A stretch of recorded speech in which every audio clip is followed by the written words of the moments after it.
Hello and welcome, fellow page tours. Welcome to the Friday conversation. Have a very special episode this week. We're here with fellow page tour, Alex French, the author of Carpentry in the Elven Forest. I'm holding the book up. You can't see me.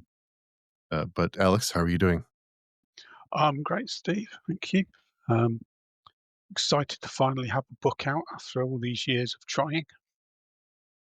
Yeah, it was neat to see because I know that you've talked about your journey with us on the forum about trying to pitch the book and to write it, and it's been an ongoing thing. So to see it being published was a joy for me because it was to see it, have the book in my hands after all that was really neat. What is it like for you? Um, I'm still getting used to it, to be honest. Um, the whole book in itself is entirely your forum's fault, so thanks for that. I set out. I originally wrote a sort of dystopian fantasy sci-fi, which you did a beta read for, Mhm. and then somebody on the forum came up with the idea of the writers' battle. Yes. And my first short story in the writers' battle, I thought, I know what, I'll try a comedy Hmm. just for a laugh, just to see what it's like, and got addicted to writing comedy books. So entirely your forum's fault that I've now produced a comedy about a carpenter in an elven forest. Yeah, so was the short story that you wrote for the writers, I think it was the writers battleground, was that the in the same world as Carpentry in the Elven Forest? Yeah, and in fact, the main character of that short story has a cameo in Carpentry in the Elven Forest.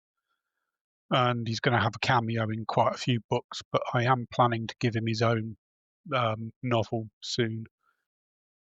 I've got it all planned out. Well, not planned out. I know how it will start and I know how it will end, which is how I write all my books. Everything So else I will make up as I go along. yeah, I was gonna say you have it all planned. Yeah, it's a lot to plan out. But what is Carpentry in the Elven Forest about? What's the pitch for it? Um, it's mainly about the dangers of inspiration and the benefits of just being nice to each other at Hmm. the end of the day. There's an apprentice who believes he's in love with his fiancée to begin with, um, and is tricked into going on a quest to find a magic tree in the heart of the Elven Forest to make a jewelry box to give to his fiancée. Along the way, he meets a very irascible talking badger with what I've written as a very bad Scottish accent, and a she-elf who's spent her entire life being picked on by all the other elves because 50% human is 0% elf. Um, it's almost like a kind of nod to racism in there as well, really, or Yeah. speciesism. What he doesn't realise is he's been tricked by a divine entity who is bored and wants to make things more exciting. Hmm. So to write comedy, because you had mentioned you tried to write a comedy story for the Writers Battleground, and that was kind of the spark that ignited Carpentry in the Elven Forest. Is there a trick to writing comedy? Because it seems like it's very there's certain times when it works and certain times it doesn't. It's very kind of have to have this, um, it has to kind of fit in the story. How do you, what do you know how to put your zingers in or your funny moments or your funny I quotes? I didn't, to be honest. I just let it flow, and as I thought that would be a funny thing to write, I wrote it. Hmm. Um, I've got a lot of sort of footnotes or end notes in the chapter. They're quite long, some of them, so I couldn't get them to work as footnotes because you'd end up with an entire page of footnote, which nobody wants to read. So I've done them as end notes instead. Um, so I use that a lot, and it sort of references. It's mainly when you come across various animals or flora in the book. Um, I then sort of throw in a footnote at the end explaining it, and usually I try to be amusing in there Hmm. because all of my animals are absolutely insane in the book. I mean, one of Yeah, my favourites is the two-headed moose, which is one of the most dangerous animals around. the two-headed moose. Two-headed moose. I have no idea how the antlers work, but I've just gone with it. So speaking of animals and your writing, we did have a question from fellow page chewer over on the forums, Thomas J. Devins, which has some excellent books as well. His question was, ask him what he's got against birds. I don't have anything against birds. I love birds. Birds are great. Oggy, the badger, on the other hand, he hates birds with a passion.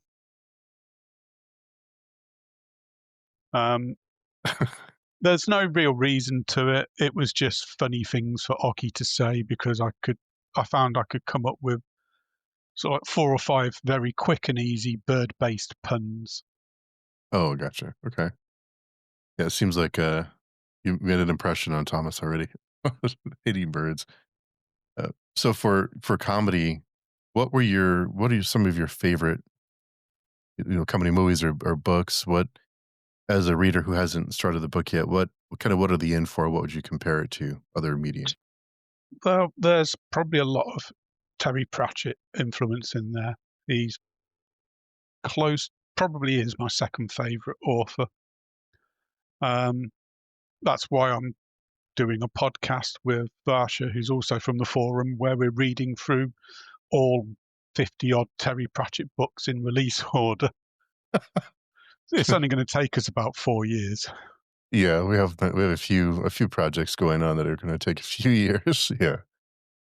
Um, in terms of movies, I mean, all of those, all of the Naked Gun and Airplane type movies. I think it was it two Zuckers and an Abrahams, or Abrahams and two Abrahams and a Zucker. I can't remember who it was which combination it was that came up with it, but they were movies I've never stopped laughing at. Just the total inane silliness of them all, and um, what's his name? Leslie Nielsen's ability to come up with a ridiculous face at the wrong time is just perfect. So before, I know you mentioned the first project you started, the dystopian. It's a big jump from dystopian to comedy. Well, how differently was your process, or how did you approach it? Was it any different, or did it just kind of come naturally? Um, I approach both of them in the same way. So I know the start, I know the end, I make up everything else as I go along. The odd bit you have to move around, but mostly that's the flow of the story. Mhm. Um, the only real difference was the playlist I had on Spotify while I was writing. So my playlist for writing the comedy stuff seems to be far more upbeat and uplifting, whereas the dystopian stuff, it was more sort of doom and gloom. What was your playlist for the dystopian, or just give me some examples of the dystopian and for the comedy Well, for Carpentry? the dystopian one, which is still going to be, I'm still going to release it at some point. It needs more work on it, and it will be called The Healer. Yes. Um, in fact, I'm also 87,000 words into the follow-up to it called The Destroyer, so that's why I really should finish it. Oh, that's exciting. I like the healer, so yeah. Um, the playlist for The Healer was mostly sort of thrash and death metal. Hmm. Um, or the more slow and sort of like somber, morbid angel type stuff. So the really heavy, grindy. Whereas Carpentry in the Elven Forest, I've got all sorts of strange things on that playlist. There's some light jazz on there. There's some Hmm. classical music.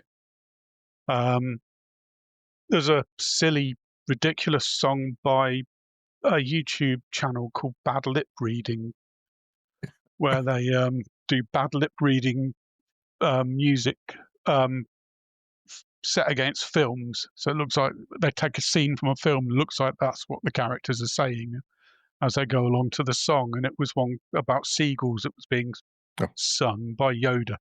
yeah. It's a classic. Yeah, it's a good one. So yeah, the comedy one was a real mix of stuff, whereas the dystopian one was a bit more one note, a bit more grindy. Do you intend to share your playlists at some point with on in the book or somewhere else, like a link so people can listen to your playlist and read along? Um, I don't know if it would work listening to it. Hmm. Um, I hadn't really thought of sharing the playlist, to be honest. I mean, if anybody's interested, I can share them. Yeah, I know But a few authors have done that before. Yeah, yeah, I'm more concentrating on the moment. I'm just trying to get the book noticed and out there. yeah. So anything that will help that. If people want to see a playlist, fine, I'll publish a playlist. And, at the top of at the top of the episode, we mentioned, I mentioned the journey you've had and the long journey. Even for me, it seemed long, and I wasn't the one doing any of the work. But kind of what was that like for you? So what steps did you go through? What things did you encounter that you didn't anticipate or didn't really know about that you've learned along the way? Well, the first thing I've learned is that self-publishing is expensive. Hmm. If you want to do it properly, you can't get around it. And if you've got no artistic skills when it comes to drawing and painting like me, it costs even more because you have to get an artist. Mhm. Um, I also didn't realize how much of an absolutely frustrating, hideous annoyance formatting your book is. I Yeah, noticed you I've heard. recently had a post on the forum where somebody's asked you to format their book for them. Run away. That would be my advice.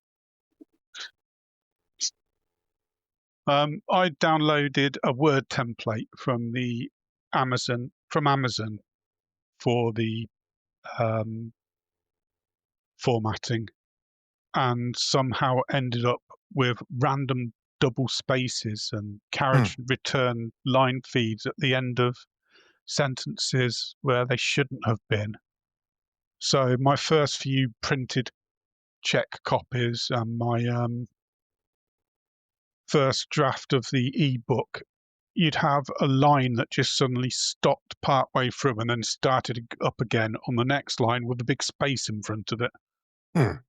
And I had to go through the whole book and start repairing all of those, which was an absolute nightmare. Probably added about 3 weeks to my release time. Oh wow. Jeez. I know that you had expressed your kind of frustration about pitching the book and querying. What was that like to try to get it in people in agent or to in publishers' hands? That was just so frustrating as well because most of the time you don't hear anything back. Yeah. And you're sitting there really impatient to get this book out.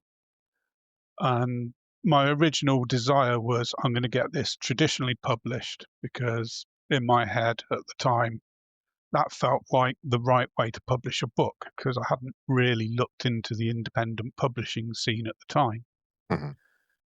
So you send your book off to all these agents and they sort of like send you a boilerplate email back saying, thank you for your submission. If you haven't heard from us in somewhere between 8 weeks and 3 months, then we are not considering to carry on your book or to take your book forwards. Hmm. And I'm sitting there sending them off thinking, I don't want to wait another 3 months to release this book because it's not really going to be another 3 months because they've then got to find a publishing schedule for it. Well, first I've got to sell it to a publisher, then that publisher's got to schedule it into their printing line. So it's more likely going to be another 3 years before it comes out. And then when you get a reply from an agent saying, I really loved this, but I don't think it's quite right for today's market. You're sitting there thinking, but you're not going to publish it in today's market. You're going to publish this in 3 years' time. Who knows what the market's going to be by then? So yeah, in the end, I just thought I looked into self-publishing, and I just thought this is getting to the same end product, which is a published book that, it might not be in Waterstones or Barnes and Noble, but it will be on Amazon, and people can buy it there. And Yes, it yeah. just seemed like the logical way to do it. It's always crazy to me how frustrating and how just publishing is tough. The publishing industry is tough. If you're not one of the big names, it's really tough to get noticed or even get an email back. Like you mentioned, you submit your book, you don't hear back for months, and if you do hear back, they have to go through it and they have to make their edits or their changes that they want for whatever reason. And like you said, then you're looking at a few years away from seeing your book that's been finished being on the shelf. And what I'm curious about, what is the benefit now that you've been through the process? If one of the publishers did say, okay, we'll publish it, other than it being having maybe uh, it being in a few more places, what are the other benefits? Because it seems like a lot of publishers now, they don't really help you market it. It's marketing is just on you, and they just publish it. So, what is the what now that you've been through the process? What is the benefit of having them do it for you? Well, the biggest benefit would be the cost, Oh, okay. because they pay for the editing, they'll pay for the artwork, and they'll pay for the publishing. Whereas if you go through, say, Amazon, my book costs, I have to give Amazon a certain amount to print it. So everybody who buys a printed copy of my book, a certain percentage of the price goes to Amazon for printing. Then 40% of what's left goes to Amazon for hosting it, and I get the other 60% after printing costs. Um, but the editing I had to pay for myself. Mhm. It went through two edits. Luckily, the first edit it went through was free because I'd made friends with an editor and she said she'd do a pass for free for me. Oh wow. And the second edit, that was sort of like that was almost like a development edit. It's where she went through and talked about different parts of the story, what she liked, what she didn't like, what would work well. And then the copy edit I had to go and pay for. And the artwork, obviously, I had to pay for that as well. So the rate determining step, as for me as a self-published author, is going to be when I can afford to publish a book, not when I've written a book. Mm. So what typically of that 60% that you get after Amazon takes their 40%, typically what percentage of that is printing off of your 60%, Well, give or take? let me see. The book is on Amazon at the moment, I think in the UK for 11.99. I think five over £5 of that goes on the printing straight away. Oh wow. I think I come out with something like £1 or £2 at the end of it. Oh I think wow. £2.60 or something at the end of it, something like that. All this time, before I learned more about Amazon and self-publishing, I always thought if I'm ordering the physical book, I'm helping. So, No, I yeah. actually get the ebook is up for 2.99 on Amazon, and I get about the same amount for the ebook Oh, as I do for the paperback. that's It wild. doesn't cost me any more either way, but obviously it costs the person reading the book more, Yeah. and I get the same amount either way. And in the age of, artificial intelligence and, it being it's not a good thing if you have a cover that's AI generated, of course, because many people are against that. So the pitchforks come out sometimes. But Yeah. how was that to find an artist that you can trust and that you like their style and of course that's within your budget. How did you go about finding the artist for the cover? Pure fluke. Um, Obviously, my parents knew I was writing a book, and I was getting to the stage where I was saying to them, "I need to find an artist." So, being parents, they immediately decided to go and look for one, is the only way I can assume they did it. They went to a cafe in the countryside somewhere, Huh. and there was loads of artwork on the walls of this cafe. So they were talking to one of the waitresses, and they were sort of like, "Who does all the artwork?" And she says, "Oh, all of us do the artwork." And then they were like, my dad was like, "Do you do book covers?" And she went, "No, but my friend over there does." So a few months later, I actually set up a meeting with this friend in the same cafe and pitched her the idea, gave her a copy of the manuscript so she could read the characters. And she came back with what is now the front cover of the book. And I just looked at it and thought, yes, she's absolutely nailed the vibe of the book. It's brilliant. It's perfect. It was just pure fluke that the first artist I stumbled into just nailed it straight away. Hmm. Yeah, it's a beautiful cover. It's illustrated. So is that this is all Yeah, it's all handwork? hand drawn. Wow. That was one of the things I checked. I said, "Do you use any AI at all?" And she goes, "No, and I can even do you a video of me drawing it if you want." Oh wow. In Did fact, the you day like I the day I went to see her, she was doing a demonstration in the cafe before she came to talk to me, and she's just sitting there with I think it was an iPad and a stylus projected up onto a big screen, and she was drawing a cow. oh And I just sat there eating lunch in this cafe, watching this cow appear on this screen as she's just sitting there scribbling away on an iPad. wow. Yeah, it's a beautiful cover. You got lucky there with finding an artist so quickly because it's I hear it's tough to find the right artist with the right style and with kind of the within your budget and everything else. So yeah, you got pretty lucky there. I kind of jokingly say that she's the Josh Kirby to my Terry Pratchett. Haven't said that to her yet, but Yeah.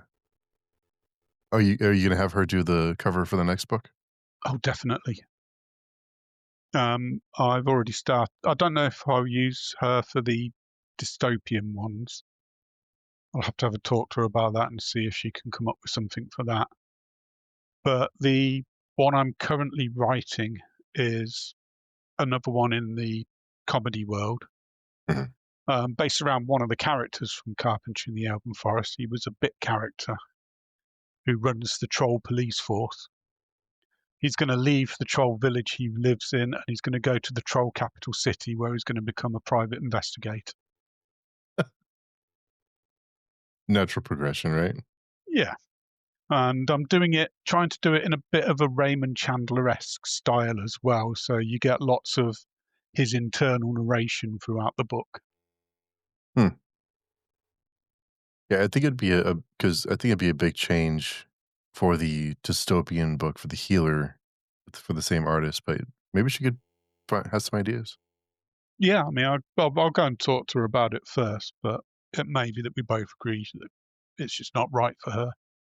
Yeah, yeah, it's tough to find if you're to find cover artists, but with her reading the manuscript and you getting the cover art and she gave you the files or the artwork was already formatted for the book, so you didn't have to worry about Yep, formatting. she asked me dimensions of the book I was releasing, which turns out there's a handy tool on Amazon. You can just plug in your number of words and it works out how many pages it's going to be, how thick the spine's going to be. And Hmm. I just sent that information back across to her, and she gave me a cover that fitted perfectly. Oh wow, nice. So you go through the whole process of writing the book, pitching it, editing it, pitching it, getting the cover art, getting it on Amazon. How hard is Amazon to publish a book? So when you decided to self-publish, how hard is that process to get on Amazon and to enter in all the information? And is that tough? Um, Not thanks to your forum, it's not. Hmm. because obviously your forum has got a whole bunch of independently published authors who have gone through it all already. So people like Thomas J. Devons or Holly Tinsley were both really helpful when it came to actually publishing simple things like these are the font sizes I use, and this is the font. I Oh, find wow. this Yeah. is the best sort of font for readers and the best font size without having enormous printing costs.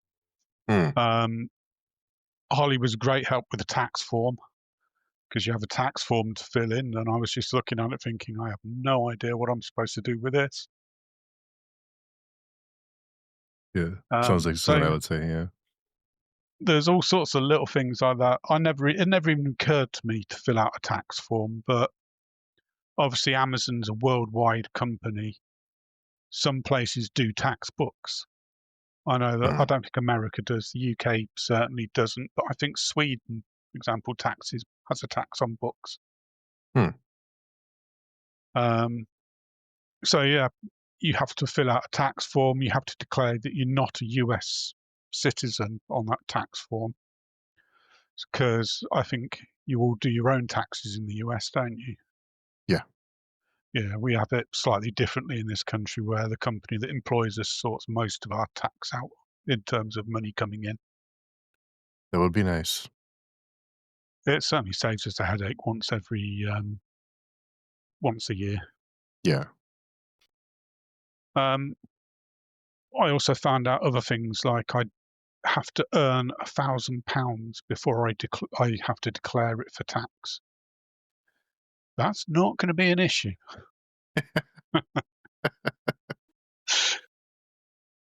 because no matter what people think about authors, they do not earn a lot of money. Yeah, it's funny, you know, in movies and television, you see that they're always "Oh, this person's an author, and they're very well off, and they're driving a fancy sports car, and they're living the life," and now that I know more about publishing and being an author, of course, vicariously through all of you, it makes me laugh now because it's so tough to get that kind of traction, but yeah, it's a different it's not at all what it's portrayed as sometimes. And my book has been I released my book on the 29th of September. So it's been almost 2 months and I've sold 35 copies. Hmm, So basically, I'm selling a book every other day on average. and it's so tough to get the word out.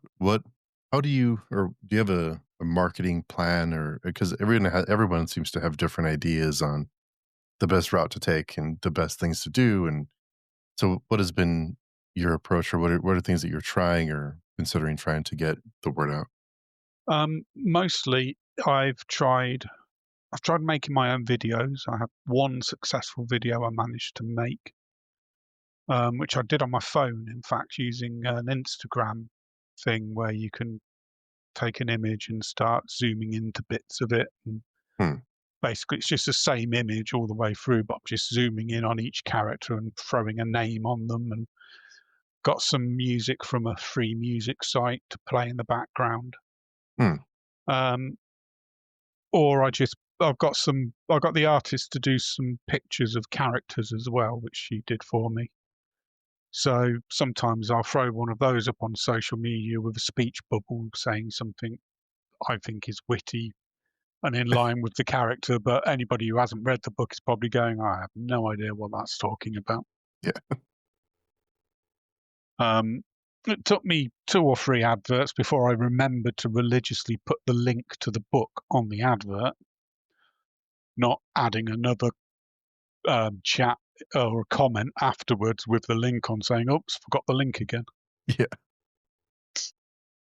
yeah. It's important, but see how that's something you overlook when you're so deep into something and you forget the whole reason you're making the Yeah. post. Spend so long thinking up the witty comment, I forget the actual advertisement bit. Yeah. What is that like on pitching your book on social media because with millions of books being published every year, how do you stand out? How do you get traction? How do you I mean, what it must be so frustrating at times. When I know how you stand out, I'll let you know.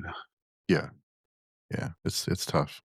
Uh, Um, I mean, there's lots of people in the indie community who I follow and follow me, and they're pretty good at sort of reposting adverts for people's books. mhm. Um, and from what I can see, my links get about a 1% click rate. So, if 100 people see the advert I've placed, or the post, it's not really an advert because I don't pay for advertising, it's just a post. One person will click the link. That doesn't translate ever into a sale as far as I can tell, but at least somebody's gone to the Amazon store and gone, "Oh, yeah, there it is on Amazon." Yeah, maybe they're storing it away in their brain to buy at a later date, hopefully.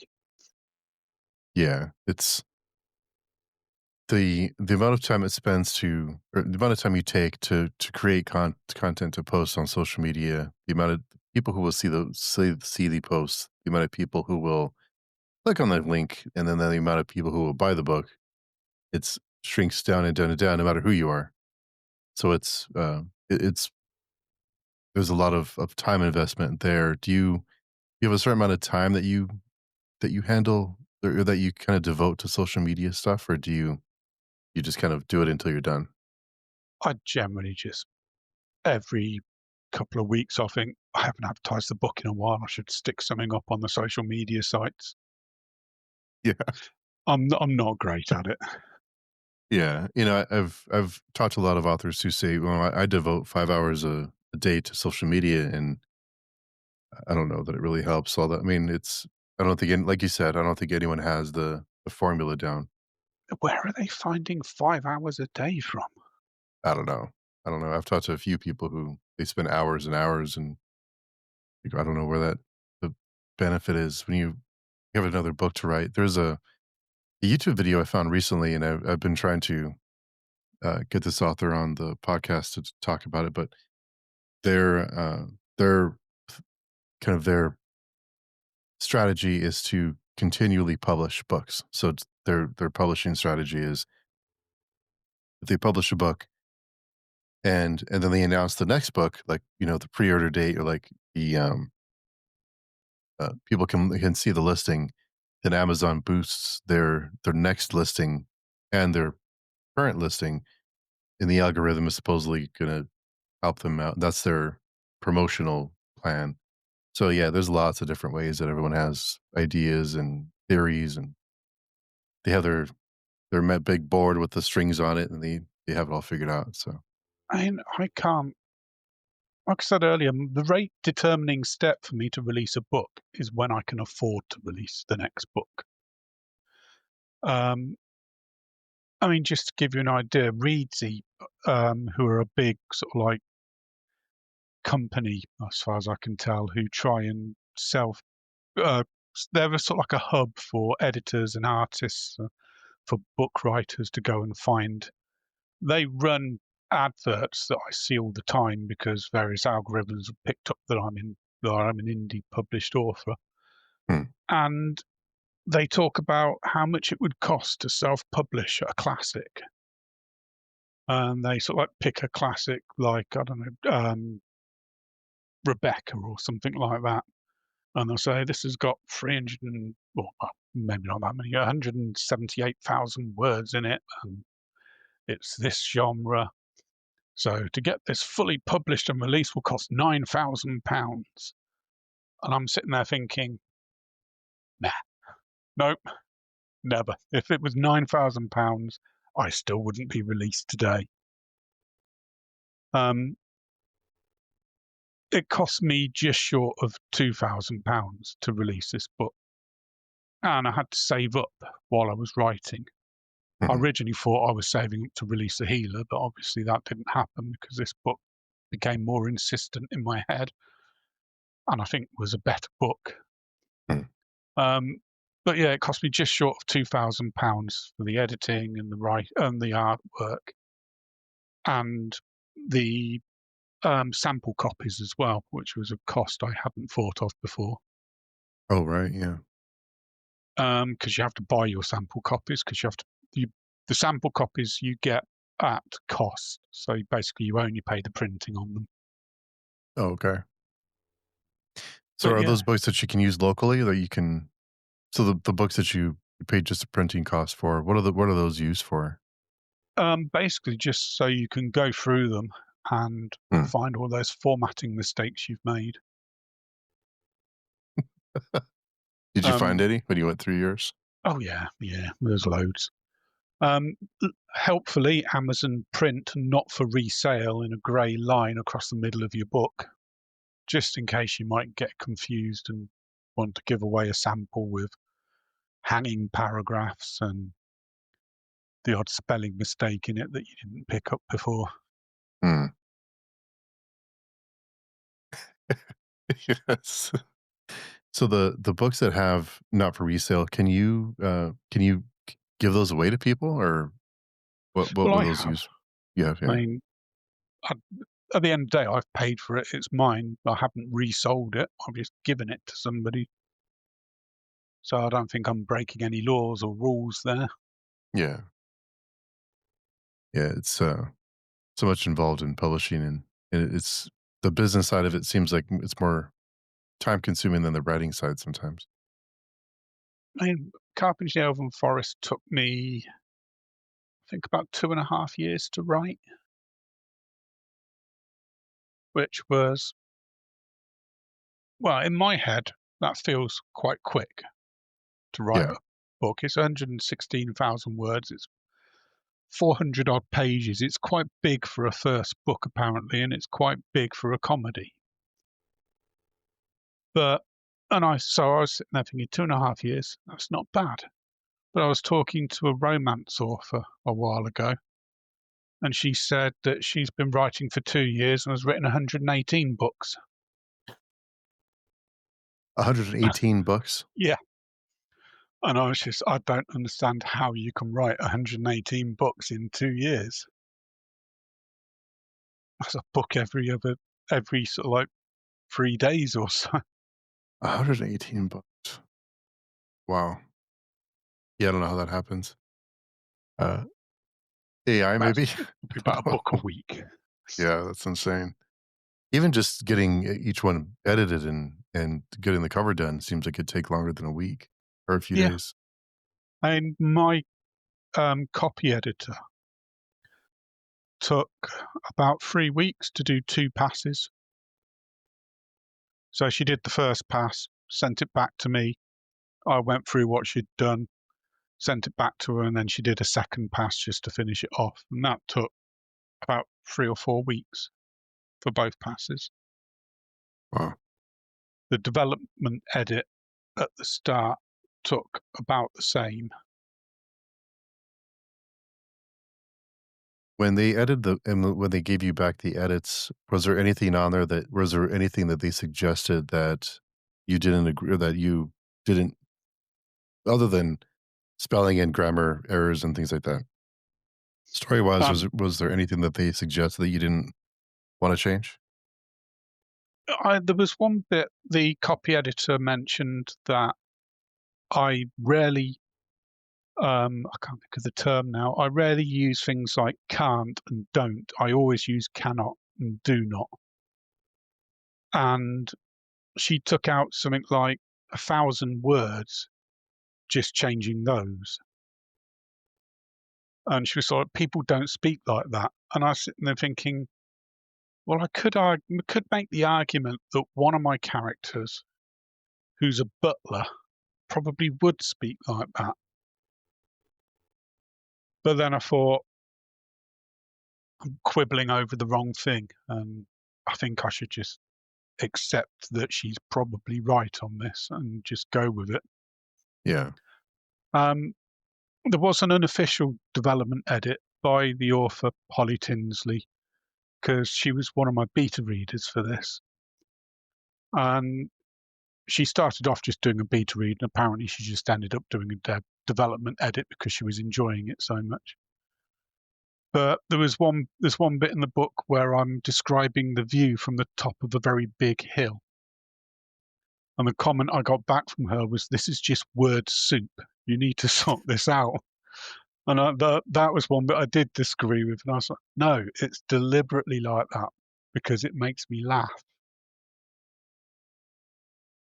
I've deliberately used too many words to describe a view because I think it's funny. Yeah. Where did your characters come from? Did you have them in your head? Were they once you had the idea for the story? How did your characters come to be, come to life? Um, they sort of come from a weird mishmash of places. So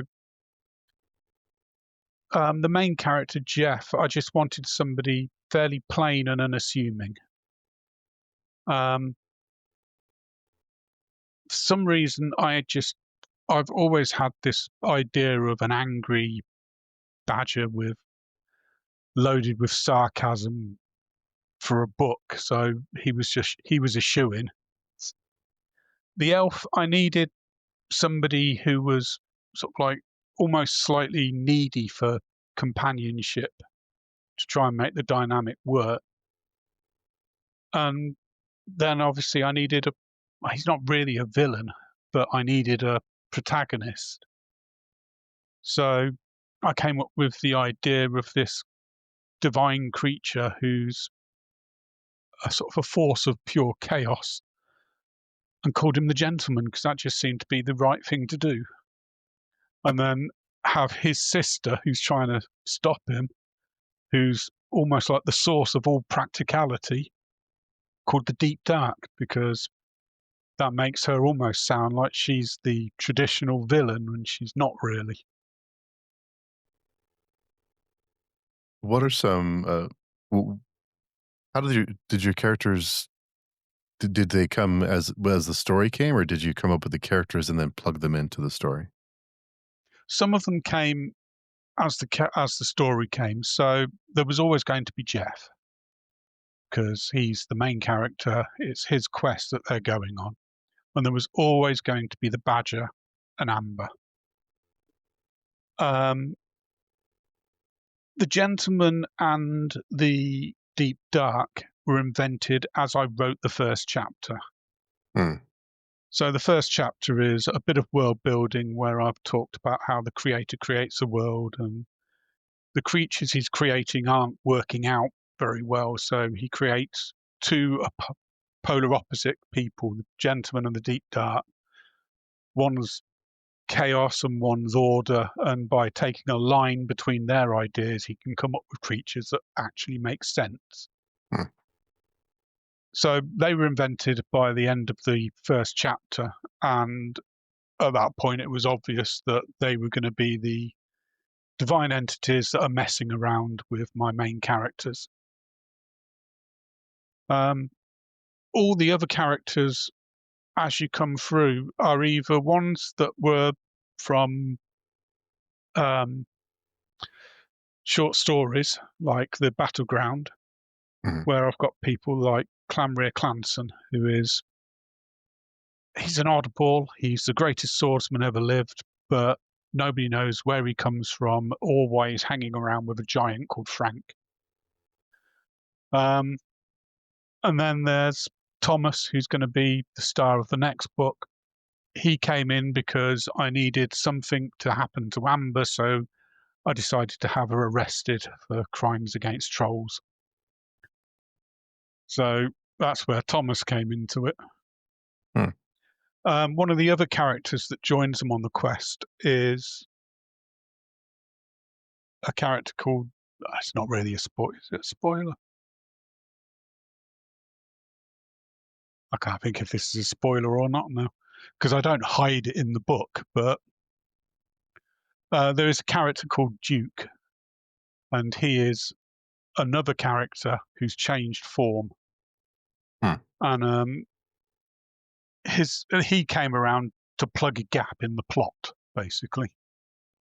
Oh, gotcha. Because I had a character going around doing stuff, and I was sitting there thinking, I've got no end for this character. What on earth am I going to do with it? I need to tie him into the main storyline somehow. Hmm, So I basically magically turned him into another character and threw him into the mix. that's One of one the way to great do it. things, yeah, one of the great things of writing fantasy is I just use magic. Yeah, That's that's always inspiration from The Simpsons. yeah. I'm glad you mentioned world building because world building is so interesting to me, especially in fantasy, because you are introducing a whole new world that the reader doesn't know about. And how do you what was your approach to getting the world, like you mentioned your first chapter, but what was your approach in getting the world fleshed out for the reader? Um, by throwing in animals and references to animals and plants as often as possible is one way. Um, Obviously, being a fantasy book, I've got a map at the start.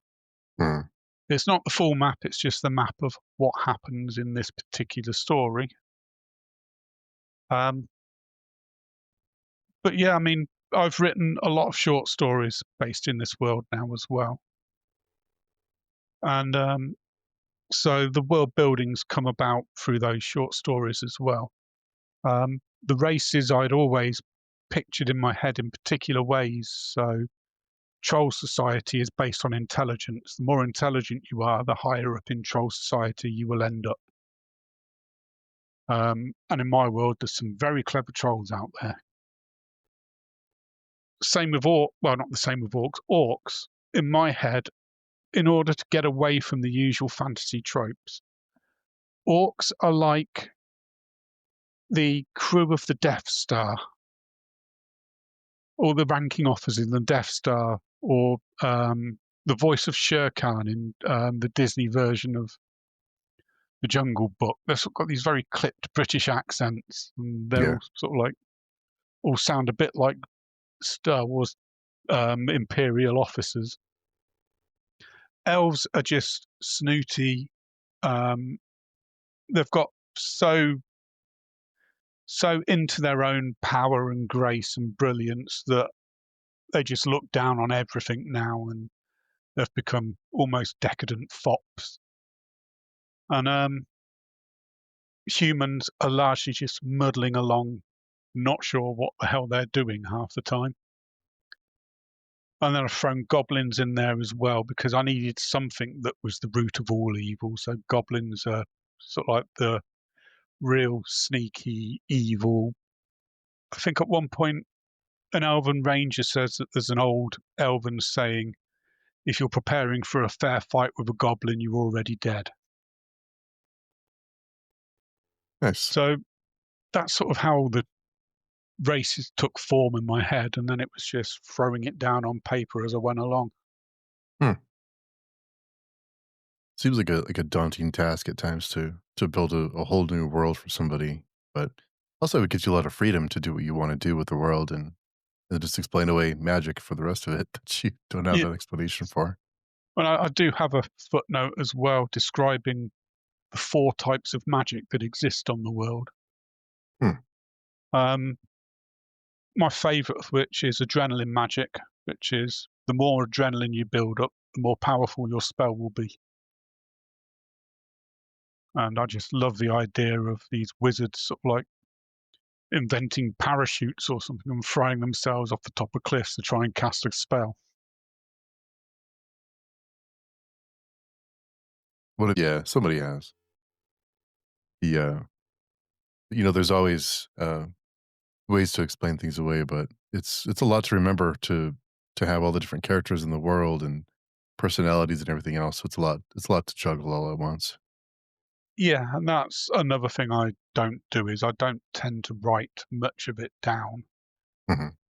I like I say, I invent it as I go along. So the magic largely got invented partway through the book Yeah. when I was talking about how powerful a certain person is.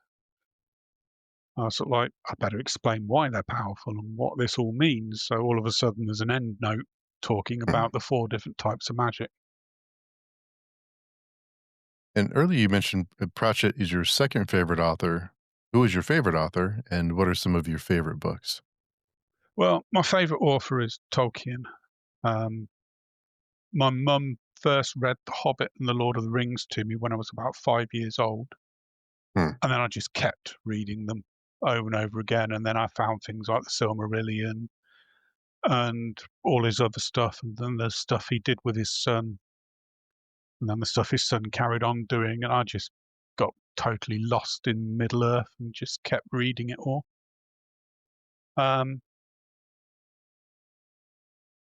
The Lord of the Rings is definitely my favourite.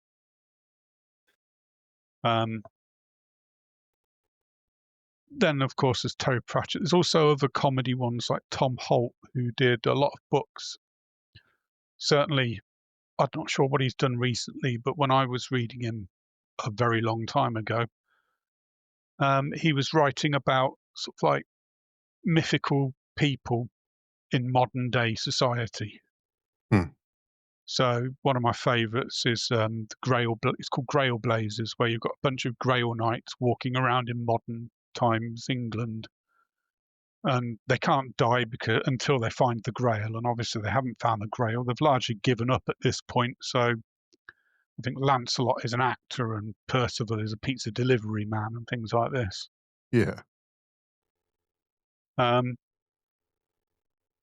I also loved the world building of Terry Brooks and his Shannara books, because you can actually read a chronological order of how the world of Shannara is created, and it sort of starts off in 20th century America, um, where you've got books. I think it's the Angel Fire East trilogy or something like that, where it's about this girl called Nest who is going to give birth to a thing called a gypsy morph that's going to save everybody from an apocalypse. And you've got these two opposing forces, the Word and the Void, both fighting over one trying to create this apocalypse and one trying to stop it.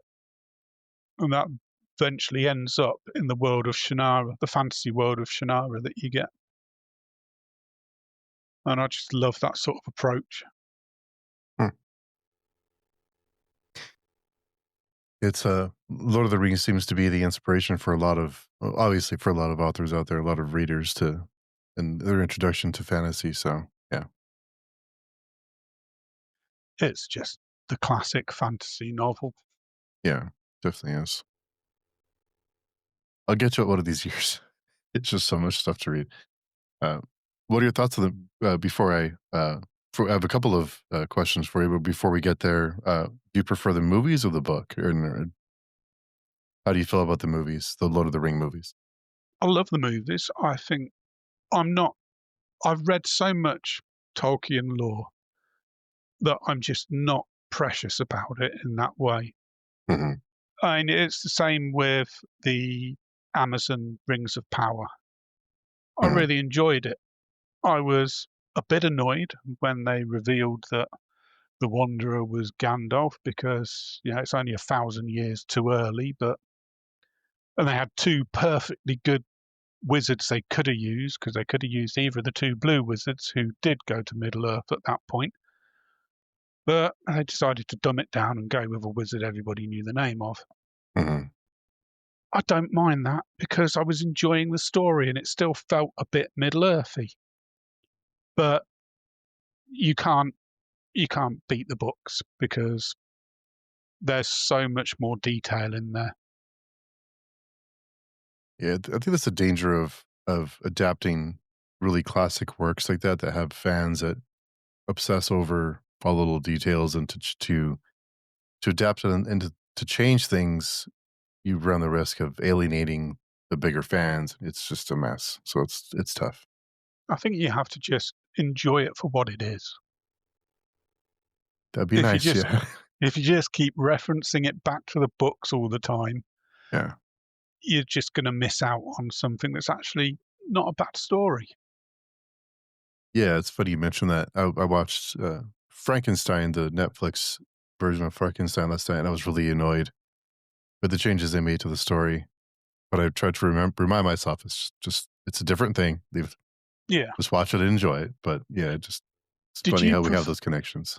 did you prefer the first half, which was Frankenstein's story, or the second half, which was the monster's story?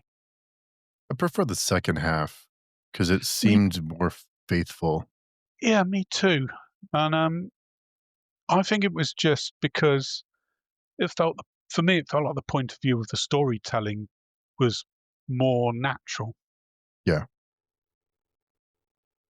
Yeah, they made some changes to the story that I just didn't feel were necessary and just yeah, it's irritated. But I prefer the second half for sure, the creature's story. But I know that we're running short on time. So, but I did have a couple of questions for you that I'd try to Yep. ask everybody. If the zombie apocalypse started today, what would be your weapon of choice? Can I take 2? Sure. I'd go with a crossbow and a katana. Okay. So why a crossbow and katana? Crossbow because it's quiet at range, and a katana because it's got decent reach and it's very sharp and it's very good at decapitating zombies, according to The Walking Dead. Yeah. And do you Gun prefer? Yeah. I'm sorry. Go ahead. guns are too noisy, they'll just attract the swarm. Yeah, and you have limited ammunition, and it's yeah, that'd be tough. That'd be a tough weapon to depend on. Do you prefer fast or slow zombies? If I'm in the zombie apocalypse, I want them to be as slow as possible What because about if I you're? am not fast. What about for movies or TV that you watch? Do you Um, prefer fast or slow? I did love when I first watched 28 Days Later, I did love the running zombies in that Yeah. because it was just such a great touch and it really did amp up the tension. Mhm. Um, there's other bits of that film where I was really lost, sort of like, this is ridiculous. How this one random bloke who's just come out of a coma can take out a load of soldiers. Yeah, yeah, I can see that. Yeah, But I big did turnaround. love the running zombies in it. Yeah, the waking up in a hospital and missing all the action scene. That always seemed a little. Hmm, I don't know.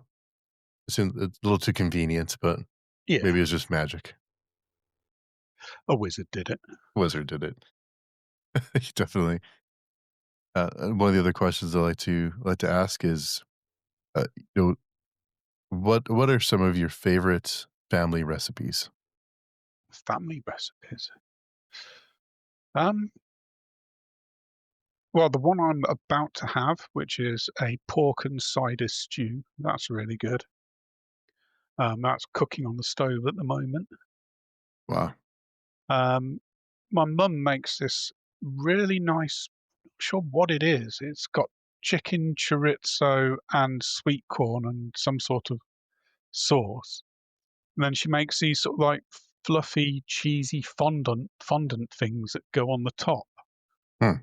And it's really, really nice. I must get the recipe from her so I can work out how the hell she makes it. Yeesh, that sounds really good. Do you enjoy cooking, or do you split the responsibility? I do enjoy cooking, and we get together for family Christmas every year, and me and my partner always do the starter. Hmm. Um, and then whoever's house it is usually does the main course. It's never usually our house because we still haven't got the spare room sorted out yet. Mhm. We've only lived here 5 years and it's still full of boxes. Yeah, But that's not that long. yeah, it's not that long. No. But yeah, me and my partner always do the starter, and we've made all sorts of things. I came up one year with these. My partner used to be a baker, so she made these little pastry um, cases. Then I made this sort of like kangaroo steak gravy and chopped mushroom thing that went inside them, and then piped mashed potato with sage and onion in it over the top of them. That So sounds really, really good. quite proud of that one, and it's all because I just wanted to try kangaroo. How was kangaroo? It was quite nice actually. Hmm. It's I a bit like beef, but has different taste to it. Kangaroos look cute and they seem like they're, they seem like cute animals, but I hear they're complete assholes. Is that true? I don't know. I've never met one. Yeah. If you I ever meet have one, let me know. Curious. I have hand fed a wallaby. That was sweet enough. Oh, okay. It Yeah. I'm going to have came to up. go down to Australia one of these days and find that out. There's a lot worse things in Australia than kangaroos. That's true. Yeah. I've heard some horror stories of all the things that can kill you there and all the animals that are dangerous. In fact, there was mentioned Tom Holt earlier. There was one of his books where they were trying to ship all the mythical creatures off to Australia. And there's this conversation, I think it's between a unicorn and the captain of the ship, where the unicorn's sitting there saying, "I'm not getting off this ship. It's bloody dangerous out there." It was a it was a prison island for a while. So It was, yeah. We sent all Australians are basically our convicts. basically, yeah. Yeah. I've just alienated the whole of Australia from Yeah. reading my book now. We're just kidding, Australia. We love you. Lots of great We do people from love you, Australia. Yeah. even though you've just absolutely thrashed us in the first test match in the Ashes series. Yeah. Nice recovery there, Yep. Alex. Yeah. Well done on that one, Australia. You were brilliant at that cricket. Yeah. Well, thanks again, Alex, for making time for me. Thanks for coming by to talk about your book. And everyone, go pick it up, check it out. And but Alex, where can people find you, and where can people find the book? I'm on Twitter, Instagram, Blue Sky, Threads. I think that's all of the social ones I'm on as A Frog in Time. And you can always come along to the Page Chewing Forum, which is set up by our wonderful host here. It's a great place, especially if you want to write a book, because there's so many people on it that will help you. Wow, And that's that's pagechewing.com, obviously. yeah, and yeah, come by and say hello. And I very fortunate to have so many friendly people there that talk and help each other out in all different walks of life and different. There's readers, there's editors, there's writers, there's everybody's there. So it's a fun little mix. It is. Thank you for being a part of it. But I No, will be sure to leave all the links it's down below. yeah, it's been a pleasure because, like I said, this book wouldn't exist without that forum. So I'm really grateful the forum exists. Well, I guess we'll keep it going then. Hopefully. Yeah, hopefully. Well, cool. Well, thanks again, Alex. And like I said, the links are down below in the description, so be sure to check them out and go read Carpentry in the Elven Forest for a good laugh. We will talk to everyone soon, and everyone have a fantastic weekend. Cheers.